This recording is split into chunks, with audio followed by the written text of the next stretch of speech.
The 96 Academy Awards are happening March 10th, 2024. I'll be live streaming it on this channel. And the question everyone undoubtedly asks is who is going to win big this year? Is it just going to be a sweep? And everyone has their theories, their beliefs, all that. And I can tell you right now, most of them do not know what they're talking about. People think too much with their heart on this. And I can tell you there is some really sound logic and indicators and a lot of stuff that you can know so you can know who will win the Oscars. I think the Oscars have become extremely bland to vote and pick on pre the award ceremony because there's just too many indicators. There's too many signs on who's going to win. It doesn't feel like there's any shocks. And this year in particular, there doesn't feel like there's going to be any shocks, I should say. So as I'm doing this right now, I'm going to share my screen. I'm going to show who I'm predicting for each of the categories. There are a few that I still have a right to reserve. I'm still seeing a few of them as we go along, but I'll explain my reasoning for each. So let's do this right now. I'm going to share my screen right here. Oops, wrong one. There we go. So we're looking at all the categories. So we'll kind of go through them here, but we can see on this side, we have production, animated, live, sound, visual, adapted, original. Let's just start with this one here. Let's just start with the screenplay category since they're right here. So let me get my pen out. Actually, let's get this marker out. And I want to do the red slashes. So we're going to draw. And let's just figure out a few things real quick. There's 5 contenders for adapted screenplay. We got American Fiction, Barbie, Oppenheimer, Poor Things, and The Zone of Interest. I love The Zone of Interest, and even me, one of its biggest defenders, would not say the screenplay is what makes that movie. Pretty easy cross off here. I'm going to change that color to red because I think red makes my point a little bit better. American Fiction, Barbie, Oppenheimer, Poor Things. Let's take out the next one. I just don't see any reason that Poor Things is going to get into it. I think too many people think this film is too weird, and the other 3 are just more heavy hitters. So let's take out Poor Things. Let's look at the rest. American Fiction, Barbie, Oppenheimer. So here is the thing. I think Barbie obviously ran as original screenplay here. It obviously then had to get forced to adapt its screenplay. I think that was a huge mistake by Warner Brothers. I think they should have just accepted that it was going to be an adapted screenplay and just tried to campaign the entire time as knowing that it was going to be an adapted screenplay. I think that last second switch, I think it really hurt its chances there. I don't see Barbie being it. I was listening to Bill Simmons' podcast today, and he had Matt Bellamy on, and apparently American Fiction is the odds-on favorite to win adapted screenplay. I'm not saying that it can't, and I actually would like to see American Fiction win. I think this is a film that the screenplay is the strongest part of this film, so I would have no issues with it winning for screenplay. I do think the reality of it when we're talking about it is if we are to believe what we believe is going to happen on Sunday with Oppenheimer, with it winning picture, director, actors, and a bunch of the other categories, then it's just going to be weird that Oppenheimer doesn't get the screenplay nomination. Very few films are that dominant and have the screenplay nomination and then don't end up winning it. I'm trying to think of just some of our past ones. I know Everything Everywhere All at Once won screenplay last year. I believe Slumdog won the year it won. It just, I think even didn't Coda end up going on to win screenplay the year that I kind of upset and surprised? I just don't know. So I know some people are saying American Fiction. I still am kind of putting my bet on Oppenheimer. So for adapted screenplay, I am going Oppenheimer, but don't be surprised if American Fiction wins. I think American Fiction is in a position to win this, and I know it's the odd on favorite right now. I'm just kind of betting on the fact that if Oppenheimer is what Oppenheimer is, or as we know it to be, then it's going to sweep. The screenplay is so much fun to me because we haven't had the WGA awards, and I've been advocating for this. I do think everyone wants to win the Oscars. Like the guilds, I get that they're the precursors and all that, but once they happen, it just becomes a little too easy to guess, and some of the intrigue is out. Screenplay is actually going to have intrigues because we don't know. If American Fiction had won WGA, then it's like, oh, okay, well, then American Fiction's probably going to go on. But the fact that WGA hasn't happened yet, I think the Academy kind of just needs to make sure that they're always ahead of the guilds because I think it makes for a much more fun award season. Original screenplay. We have Anatomy of a Fall, The Holdovers, Maestro, May, December, Past Lives. I'm not even going to think about that for a second longer. Maestro, again, has elements that I like. The screenplay is definitely probably the element that most people have issues with it. And I think there's some fundamental issues with it. May, December, let's just talk about this real quick. And we all know the answer that everyone is thinking right now. May, December is too anti Hollywood and actors for it to get anywhere in it. It's not going to win this category, leaving us with Anatomy of a Fall, The Holdovers, Past Lives.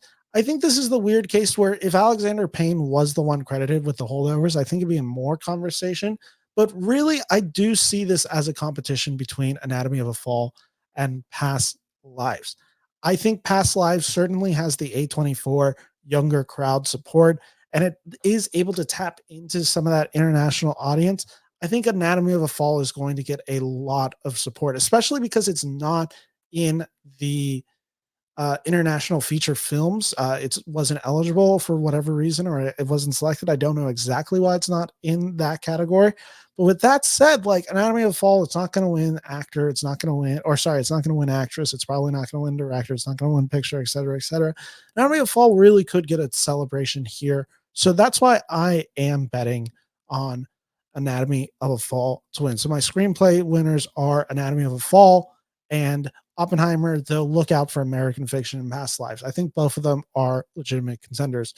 Let's just kind of go up real quick and we'll work our way down. Production design. We got Barbie, Killers of the Flower Moon, Napoleon, Oppenheimer, Poor Things. This is just the case of Napoleon just hasn't been here this entire season, and the honor is the nomination, leaving us with these four things.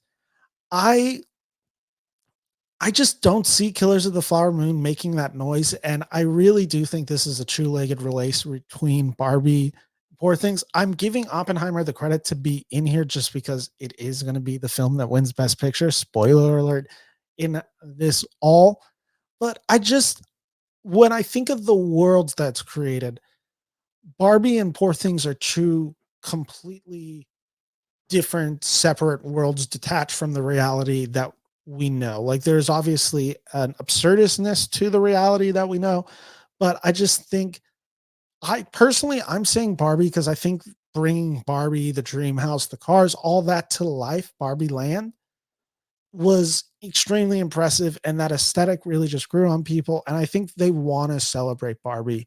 So I am putting production design as Barbie, and I believe that is the front runner as of now. I'm trying to look, but I believe most people are kind of saying it's Barbie or Poor Things. I just think Barbie is going to be the, and it might help that Barbie's the more universally seen movie. Okay, this one's a completely weird category. Animated short film, live action short film. I see these on Saturday. I have a ticket to go see. It's a literally like a 4.5 hour screening. It'll be all the short films. I have no opinion on any of them right now. I've heard War is Over, inspired by the music of John and Yoko, is bad. I've heard that from a lot of people, which almost makes me think that it's going to win this category.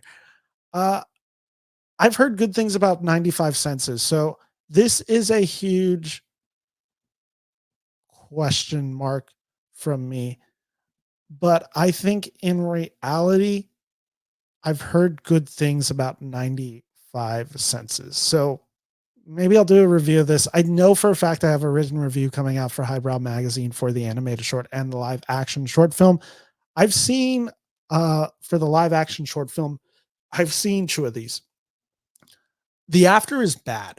I It's just not my cup of tea. I believe it's Chiwetel Ejiofor is in this. It's essentially follows this man whose family, maybe it's just his kid, but they're gunned down, and now he's left dealing with the aftermath of it. It's pretty just depressing. I think it is one of those movies that's just emotionally manipulative. I'm just not in support of this. Other three I'll see Saturday, but this does just feel like Wes Anderson is getting his first Oscar for the wonderful story of Henry Sugar, which, if you know my channel, you'll know that I was pretty mixed on this movie. I love Wes Anderson. I love his aesthetic. This movie, and it's the issue I have when he does his anthology stories. I just don't find them particularly satisfying. I found the same thing that I found with these movies that he did on Netflix this year to be the same issue that I had with The French Dispatch a few years ago. Sound, The Creator, Maestro, Mission Impossible Dead Reckoning Part 1, Oppenheimer, The Zone of Interest. I just want to take a few out. Creator's not a contender here. Neither is Mission Impossible Dead Reckoning Part 1. Uh, this is going to either Maestro, Oppenheimer, The Zone of Interest. And if we're being completely real, it's a two-legged race between Oppenheimer and The Zone of Interest. Smart money is on Oppenheimer winning this. And I think that's where everyone is leaning to. And this is going to be that thing that I warned people against earlier. Never go with your heart. Because if we're going by just truly what I believe, I think Zone of Interest should win this. Oppenheimer is the favorite to win this. And yet I'm still going to vote for the upset because I always think it's important to just have a few categories where you don't go with the line, which you don't go with what everyone's assuming because if everyone got it right, then there's no fun in this. And it never happens any year. I don't really see years where people just go all correct. Oppenheimer is the favorite. I am still going Zone of Interest because the way sound is utilized in that movie theater is incredibly disturbing. And I think it just lasts with you longer. And even as I'm saying that, I still kind of just want to move it to Oppenheimer, but I am going to stick with the Zone of Interest. That's my personal pick, and I'm not going to allow myself many more of those. Visual effects: The Creator, Godzilla minus one, Guardians of the Galaxy Volume 3, Mission Impossible Dead Reckoning Part 1, Napoleon. The Academy is always really weird uh, with movies that have a lot of stunts. I don't know what it is because Mission Impossible has some really good special effects, but they always seem to almost categorize that as something else, like almost a choreography. There is special effects in them, but they're a little bit more invisible compared to Creator and Godzilla. Guardians of the Galaxy, they're not going to give it to a Marvel movie. Napoleon, kind of same thing as I had said earlier. This is really the case of it's the Creator versus Godzilla minus one. I think Godzilla minus one, it looks good. I am not going to deny it. I think the film is really good, but I also think the film looks good for the budget that it is given, and it is really impressive in it. But I think the Creator is just the safer choice here. And I also think Godzilla minus one, the reason the special effects look so good on the budget that they do is because they are built on a Japanese workforce that is basically, having to work for really cheap, really long hours. They're basically pretty abused there with it. So it's just like, I think if Godzilla minus one, it would have a lot of questions for the the branch and of the academy. Then I just don't want to. I don't think they're going to really just want to get into that. So again, production design, I'm saying Barbie.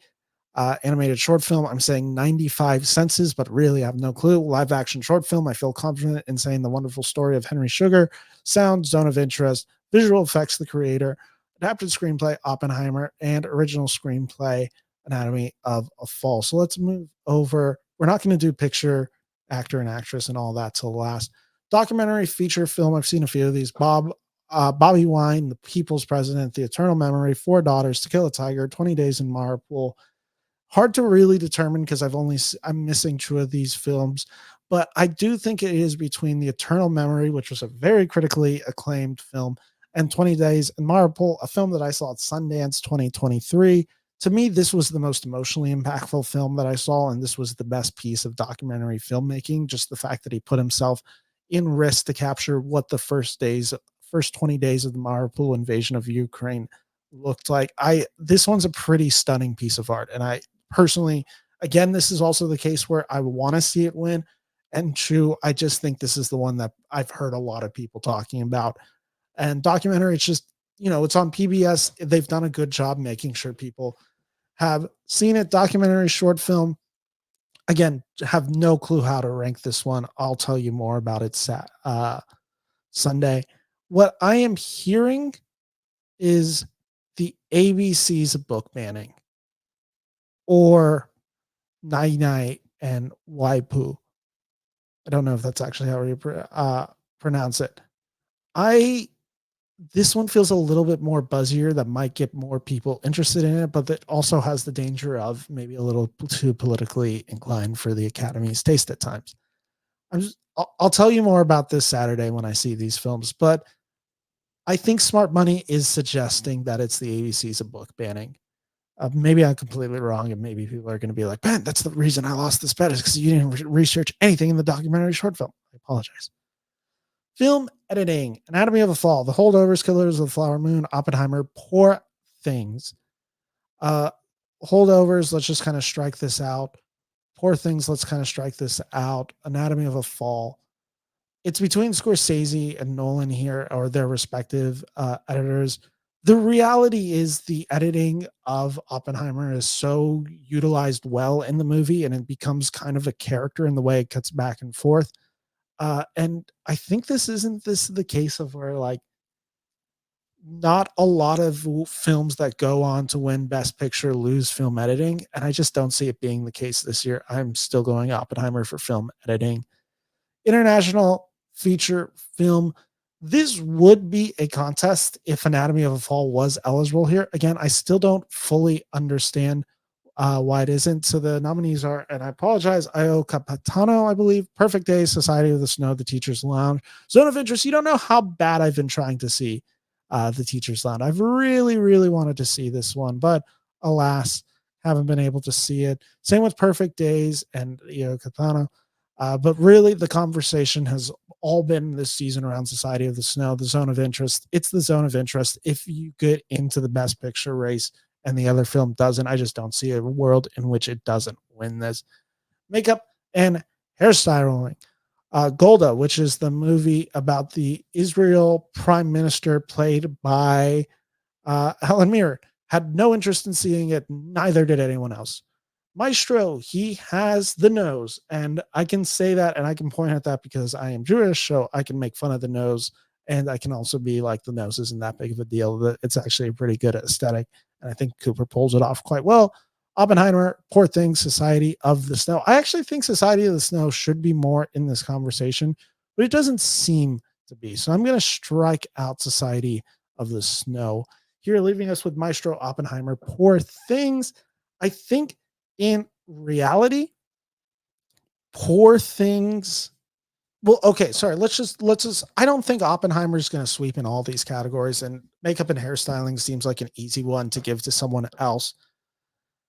The old man makeup on Maestro is the reason that kind of keeps getting me hung up, because I think if it was the case of just the nose aesthetic of Bradley Cooper's character or the nose prop, I think people are mixed on that. The old man makeup on Cooper and sorry, oh my gosh, Carrie Mulligan is really well done. I think I'm gonna go Maestro. I think if those last like 15-20 minutes weren't in the film, then I would be like, oh, okay, well maybe it's not gonna win this. But I think Netflix will get its win for Maestro in this category. Original score. American Fiction, Indiana Jones and the Dial of Destiny, Killers of the Flower Moon, Oppenheimer, Poor Things.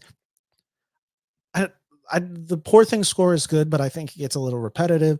American Fiction, I think it's just an honor to be here. Indiana Jones and the Dial of Destiny, John Williams is 91. That's why it's here. Maybe he gets a nice round of applause when people see him. It's between Killers of the Flower Moon, with Robbie having just passed away this year, and Oppenheimer. I still think this is the case of the Oppenheimer score has been critically acclaimed since it came out, and most people are talking about it. And this seems to be the heavy, heavy favorite. Although I think Robbie's score for Killers of the Flower Moon is quite good. Original song, The Fire Inside from Flaming Hot. I'm Just Ken from Barbie. It Never Went Away from American Symphony. Wahazuhe, A Song for My People from Killers of the Flower Moon. What Was I Made For? Don't sleep on the Killers of the Flower Moon song. The way it is used in the movie is very beautiful, and I actually think it can make for a really good moment at the Academy Awards, but it's not going to win this category. The Fire Inside, Diane Warren, it's because she's her. bizarre that I got in here over. I would have put in Olivia Rodrigo and a few other songs way before I thought about the Flaming Hot song. So it's between the two Barbie songs and American Symphony. I think this is the case where we can kind of just say, so, okay, I'm going to delete this real quick because let's just make the argument for a second. The two Barbie songs cancel each other out. And then what's left is John Baptiste. I don't still see that being a reality. I know John Baptiste is going to go for his EGOT eventually. I just don't see it being for this song. And I think the other two were just so much more culturally important. All Money is saying that it's going to be the Billie Eilish song, which I'm not the hugest fan of, over I'm Just Ken. And the Grammys suggested it. And this is the case where I really just want to vote I'm Just Ken. But in reality, we're going to have to deal with the slow ballot at the Academy Awards where Billie Eilish is singing for like 5 minutes and it really just brings the mood down in the house. When I'm Just Ken is such more of a fun song to listen to, and I think is really the one of the big reasons Oppenheimer is, or sorry, Barbie is what Barbie is. Really wish it was the other way, but I am going for what was I made for. And I always get the song categories wrong because I always go with my heart. Last year I said it was going to be the Rihanna song from Black Panther. True, it ended up being RRR. So it kind of just says that my heart is always wrong in original song. And I've had this happen a few times. Best picture, We Aren't Doing You Right Now. Won't do me like that. Let's go into some of these other ones. I don't want to do directors. I'll do supporting roles. I'll do some of the supporting roles. Actor in a supporting role: Sterling K. Brown for American Fiction, Robert De Niro for Killers of the Flower Moon, Robert Downey Jr. for Oppenheimer, Ryan Gosling for Barbie, Mark Ruffalo for Poor Things. Mark Ruffalo always seemed a little bit on the bubble once he missed SAG.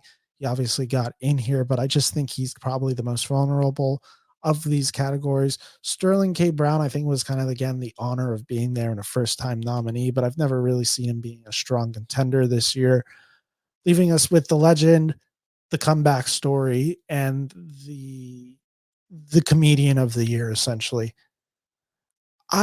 I think what De Niro does in Killers of the Flower Moon is nothing short of astonishing, and I wish this movie was performing better this year, and I wish more people were talking about the De Niro performance, but I think everyone who did see it uh was just universally of praise of De Niro. But I think it also is the same thing where it's like, well, it's De Niro and so Scorsese. Of course it's good. That is completely unfair way to look at it. And what De Niro does in this movie is something exceptional and something he's never quite done in his partnership with Scorsese. It's just still, I'm not seeing it. Obviously, it's RDJ. I think Gosling can give him a run for his money, but it's been RDJ since July, and Ryan Gosling hasn't stood a chance since then. Actress in a supporting role: Emily Blunt, Oppenheimer, Danielle Brooks, The Color Purple, America Ferrera for Barbie, Jodie Foster for Nyad, Divine Joy Randolph for The Holdovers, America Ferrera, honored to be there. Same with The Color Purple. They just kind of went nowhere this year. I Emily Blunt's a weird one because it's like, can the people just start voting her for all the categories and they just start going on an Oppenheimer craze? Maybe, but it's still Divine Joy Randolph's. And honestly, my thought process is Divine Joy Randolph has been winning all the awards. And if it wasn't going to be her, then Jodie Foster just had a really good acclaimed show on HBO. She's been kind of back in the press on that. I'd kind of say Nyad for Jodie Foster as the follow-up. If Divine Joy Randolph didn't win, I would say it was probably because Nyad snuck in there. Animated feature film: Boy in the Heron, Elemento, Nimona, Robot Dreams, and Spider-Man Across the Spider-Verse. We all know what this category is about. Pixar just weren't it this year. Nimona, good film, but just not there. Robot Dreams, I know it has its supporters, but this is between the second film to the sequel to a film that already won Best Animated Feature Film in 2018, and Miyazaki. I think kept saying that I kind of thought the Miyazaki love was going to carry this film home. And I also realized that the Miyazaki film is kind of weird and a little bit out there for audiences unaware of Miyazaki's work, where Spider-Man Across the Spider-Verse is a universal story. Here is my logic for this category. Spider-Man Across the Spider-Verse can also be called Part 1. Look how bad that is. That's not part one, but you know what I'm trying to spell. It's part one of something. Or yeah, because I mean, we're not getting the conclusion about this yet. Dune Part Two face this issue where it's like the first Dune film. Well, you might get it later down the road. Spider-Man Across the Spider-Verse. We still have time to nominate you and give you a second win in a few years. Boy and the Heron, Miyazaki. This might be our last chance. I could be a fool here. I'd personally prefer Spider-Man, but I think I'm going the Boy and the Heron here. Cinematography: El Conde, Killers of the Flower Moon, Maestro, Oppenheimer, Poor Things. Can't argue with any of these. I am taking El Conde out, and I am taking Poor Things out, and I am taking Maestro out, and I am taking out, oopsie, Killers of the Flower Moon, because it's been quite clear that Oppenheimer is the winner in this category for quite a while. And anyone who's seen the film kind of knows why, and it has been the front runner since premiered. Costume design. This is one where Oppenheimer will not be winning. Oppenheimer, Poor Things, Napoleon, Killers of the Flower Moon, Barbie, Napoleon, honored to be there. Same with Oppenheimer. I mean, to me, that was a weird one because I mean they are largely in suits. I get that look accurate to the 1930s, 40s, and 50s, but just didn't do much. Poor Things, I don't really see it being in here. So I think it's between Barbie and Killers of the Flower Moon. I think Killers of the Flower Moon has excellent costume design and that is really authentic and true to that culture. Barbie is the more iconic one. There's a lot of those outfits that kind of became sensations, whether it's the Barbie cowboy outfit where she's in all pink, whether it's Gosling's cowboy outfit, whether it's the I'm just Ken or I'm just Kenneth outfit. Like they all just have an iconic look to them that I think really serves it. And for costume design, I think that is what they're going for. Let's do director real quick because we all know that it is going to be Oppenheimer. I think it goes like this. I think it goes Poor Things at 5, Scorsese at 4, Anatomy of a Fall for the International at 3, Zone of Interest at 2. That might even be wrong, but I think we all just kind of feel it that it is Oppenheimer this year for director. And I'm gonna just why is that an arrow? I didn't mean to do that. It's Oppenheimer for director. Christopher Nolan's getting his first one. We all kind of know it's coming. Actor in a leading role: Bradley Cooper for Maestro, Coleman Domingo for Rustin, and Paul Giamatti for The Holdovers, Cillian Murphy with Oppenheimer, Jeffrey Wright for American Fiction. 5 incredible names for a leading role category. The honors go to Jeffrey Wright and Coleman Domingo and Bradley Cooper. It's just, you just haven't been there enough this year. It's between Giamatti and Murphy. I'm not buying into it. I've never bought into the Giamatti hype that he's going to win it over Cillian. Literally the Oppenheimer within your Oppenheimer sweep. He's going to win it. I've been saying it's Cillian Murphy's for a while. Does that just leave two categories? It leaves actress and I think best picture. Annette Bening, Naiad, Lily Gladstone, Killers of the Flower Moon, Sandra Hüller, Anatomy of a Fall, Carey Mulligan, Maestro, Emma Stone, of Poor Things. I actually kind of want to come back to that category, so we're going to skip that for now. Like the Academies under Steven Soderbergh, we are waiting for one of the actor categories last to talk about because that's just the most interesting of these races.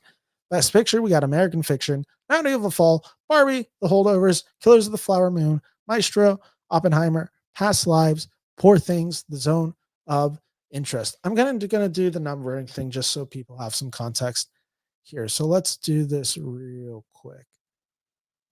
Let's get this box. We're going to move it. I'm going to say coming in at number 10 for me is pretty comfortably Maestro. I liked you, Maestro. It just wasn't really in contention this year for me or for anyone. I would say number 9. I think this one's a tough one. I'd personally go Barbie here. Number 8. And I think Academy voters will go higher. And I'm kind of doing this because we all know Oppenheimer is number 1. So let's even just write that out right now. I mean, we all know Oppenheimer is going to win this category. And for me personally, I would have it number 1 as well.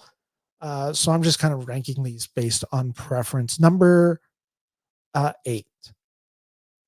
Oh, okay, let me actually just do something real quick. And this is such a cheat. but I haven't seen Anatomy of a Fall yet. I have my tickets booked to see it Friday or Saturday.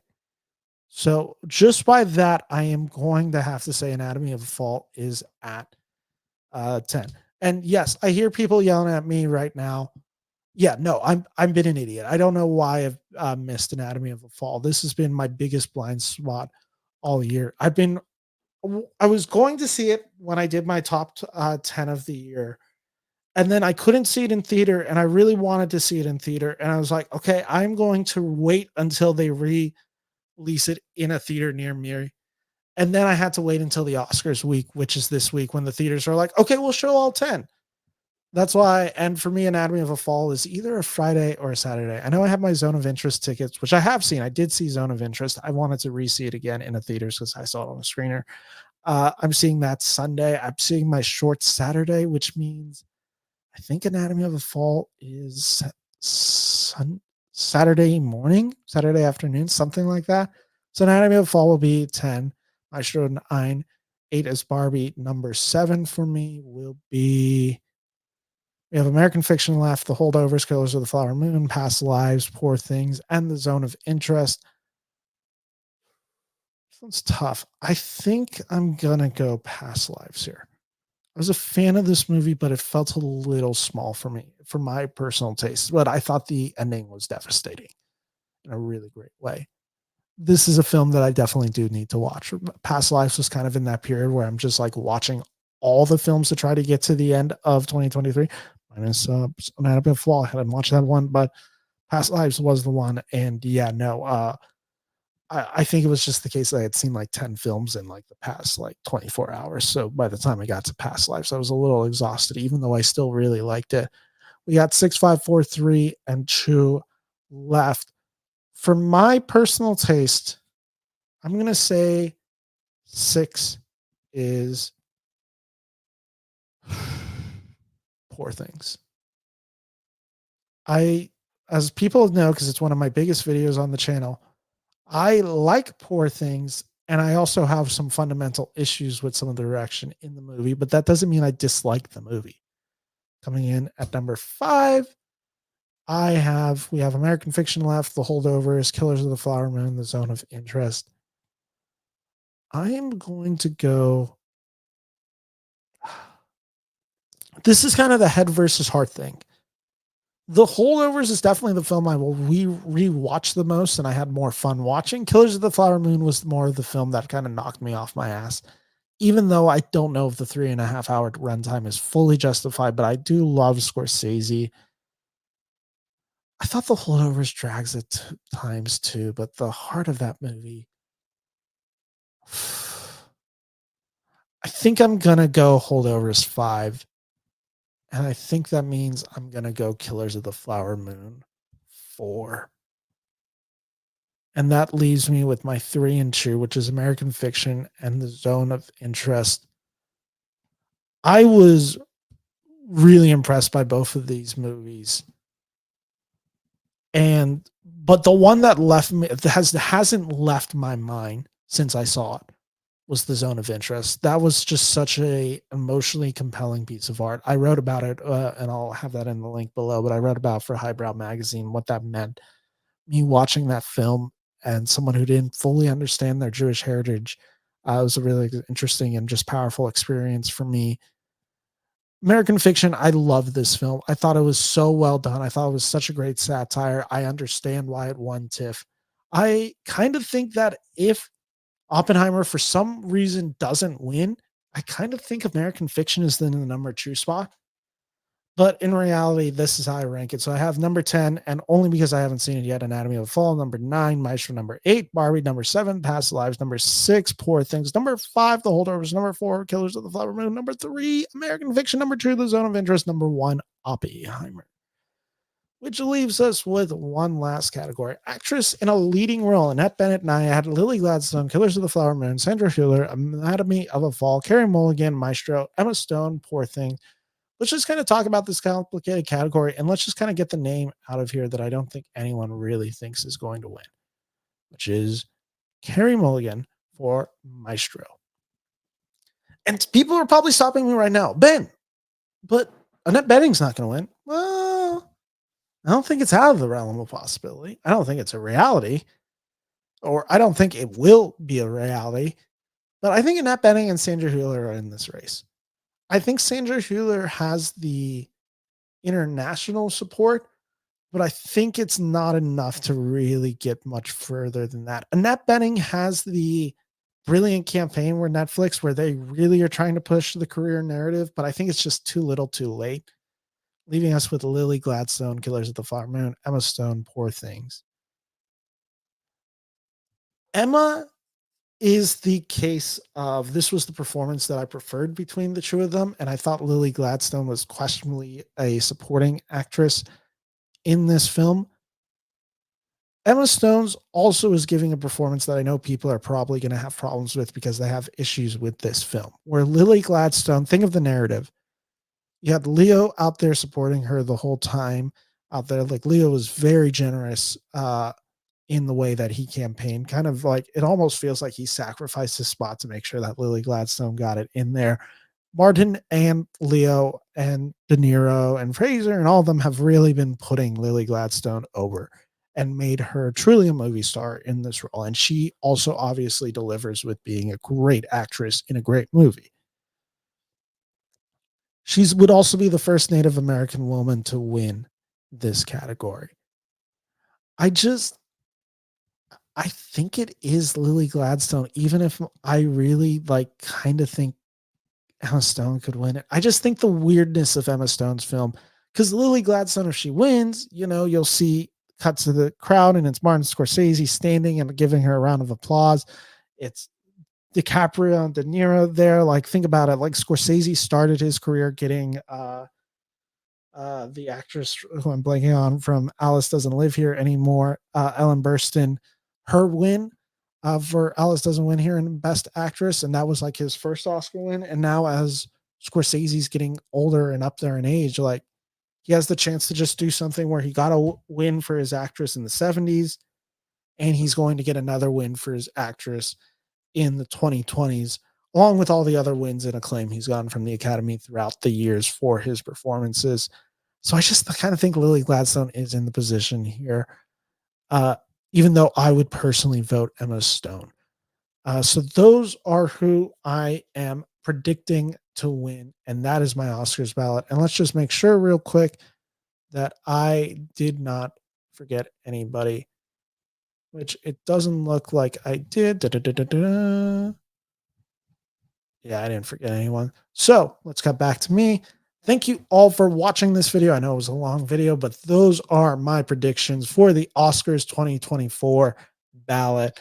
And let me know if you did go with my votes and you did win. Well, let me know, and maybe even consider if you did an Oscar poll, consider sending some money my way to this channel.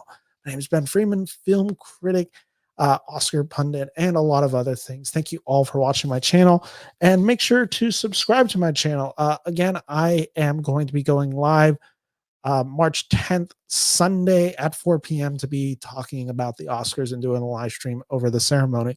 And I'll be having a lot of Oscar content on Monday, Tuesday, and Thursday post the show. So make sure you subscribe to this channel for more.